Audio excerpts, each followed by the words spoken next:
Hey, it's Kat from Rhema's Day Show, and today I had two really confronting moments actually. The first was quite an unbelievable experience. We went into the home of Mbele and Samson. Mbele is a grandmother who has got 9 children of her own and now has 14 grandkids, and they've been living in the village near Luguru for a really long period of time. In fact, it's a village within Luguru community. And we went there knowing that we were going to see what life was like, have a look at the lengths that they have to go to get water from the well, and then we were going to do it ourselves. And it really struck me the fact that you can hear about someone's life and you can imagine what it's like, but until you walk in their shoes, you actually have no clue what it's really like.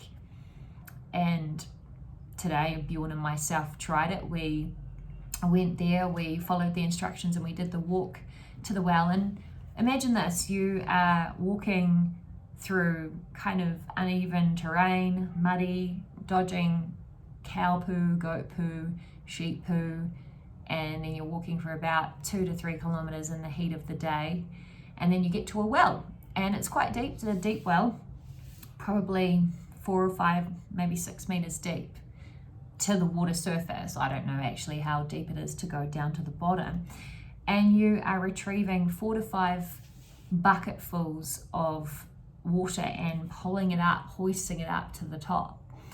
And the thing that the water is contained in, if you can imagine a 3-litre milk jug with a couple of slits in the top and then a rope tied to it, that's what you're using. And then you're trying to fill up like a 10-litre paint bucket, empty paint bucket.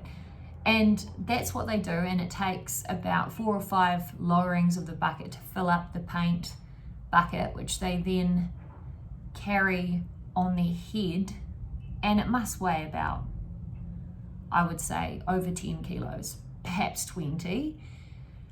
And they carry that in the heat of the day all the way back on the top of their head. And I thought, sure, I can do this. I keep strong, I keep fit, I keep healthy. I'll give it a go. So I found even drawing the water was a challenge because it wasn't really something that I was used to. So it took a while to master the technique.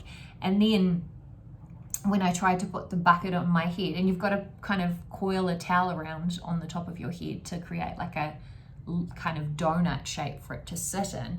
When I tried to put the bucket on my head, I couldn't actually reach up high enough to get the bucket on my head, so I had to get help for that. And then once I had the bucket on my head, I was holding it there, walking back, and all of a sudden, within a couple of minutes, my shoulders just started to burn. They were screaming. My chest was feeling heavy and like, make it stop. And I had to stop halfway. I wanted to stop many times, but I was like, no, if she can do this 4 to 5 times a day, surely I can try it once. And I couldn't. I failed. And it really struck me just how unfair life is for them compared to what we have in New Zealand. It's the woman's job to go to the well. So instead of performing, a work venture, something that she's passionate about, she is spending her whole day doing 4 to 5 trips to this well to retrieve water. And the worst part of it is that water, she told us, gives her kids periodically dysentery and other waterborne illnesses that is a result of the fact that she doesn't have access to clean water. Now imagine that. Imagine going to the great lengths of getting water because that's your only choice, that's your only water source, and then knowing that it could make you sick on a regular occasion. And it just struck me just how unjust it seems, and that's the future for her daughters, that will become their jobs if there isn't change, if they aren't given the choice. And they don't have the choice at the moment because they don't have the infrastructure. So it's amazing what World Vision is doing, because they are coming in and they are through sponsorship, through child sponsorship. When one child is sponsored, that means the community gets access to a water source, a school, and one kid doesn't just benefit, but the entire family and community benefits from just being sponsored that one time. And when I think about the freedom that our kids have in New Zealand and the freedom that women have in New Zealand, you know, we don't have to spend all day going to the well. Our kids don't spend weeks and weeks off school because they're sick, or perhaps don't even get the opportunity to go to school because they have to work to help their family. And that's the reality of everyday life for people over here. It's a real challenge. And hard going. I mean, hard going for me in my 30s, but imagine your nana, your gran, having to walk that far every day. And Mbele as a grandma, as a mum of 2 girls. I have hopes and dreams for my kids, and they have their own hopes and dreams. And my hopes and dreams are that they get to achieve their hopes and dreams, fulfill their God-given purpose, and have a sense of ambition and hope for their future and delight in what the future holds.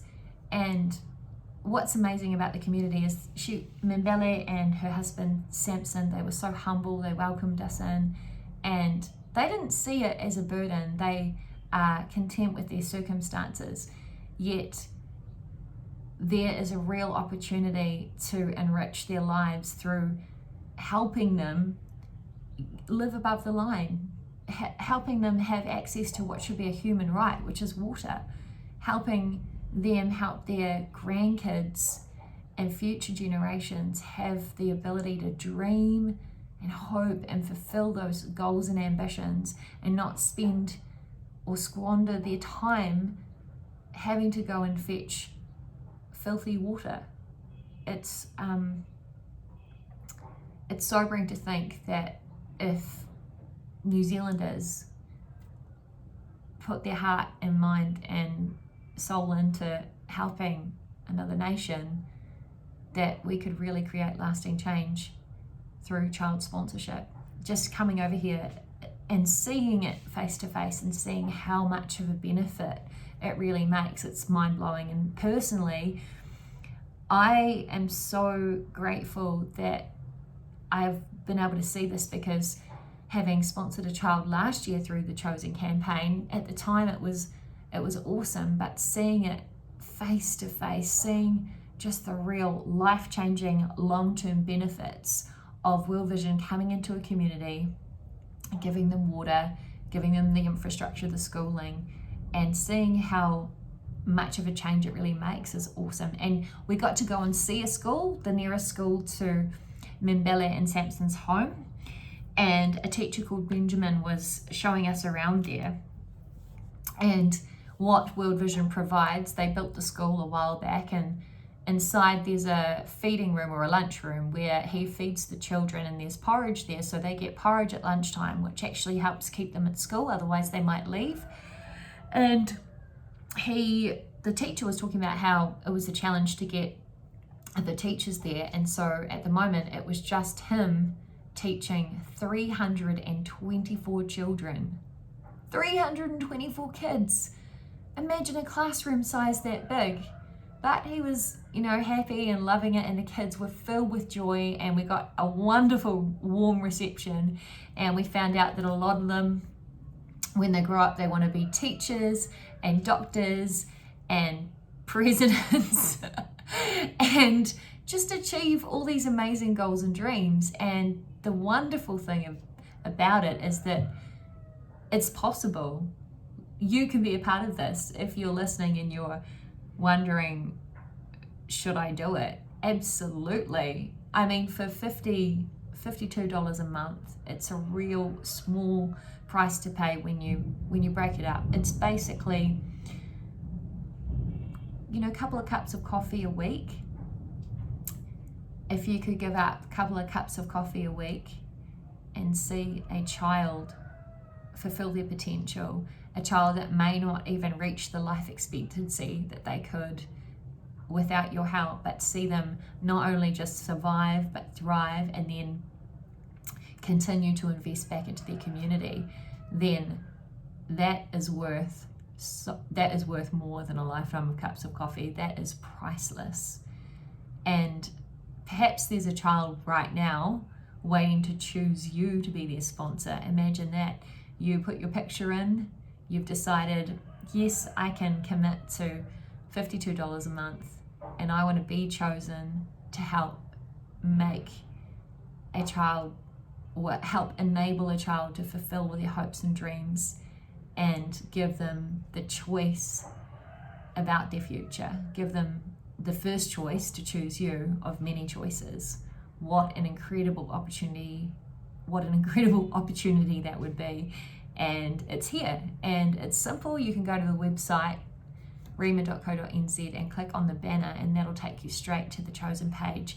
And you've got a really short time to do it. You have until Friday lunchtime to be a part of this choosing party that's happening. And I'm really excited about this choosing party because Bjorn and myself are going to go there. We're going to get all the photos together, your pictures, and we're going to put them up and we're going to decorate. There's going to be a big celebration, and the kids are going to pick their sponsor families. So it's going to be wonderful. I cannot wait, and you don't want to miss the opportunity to change lives through Chosen.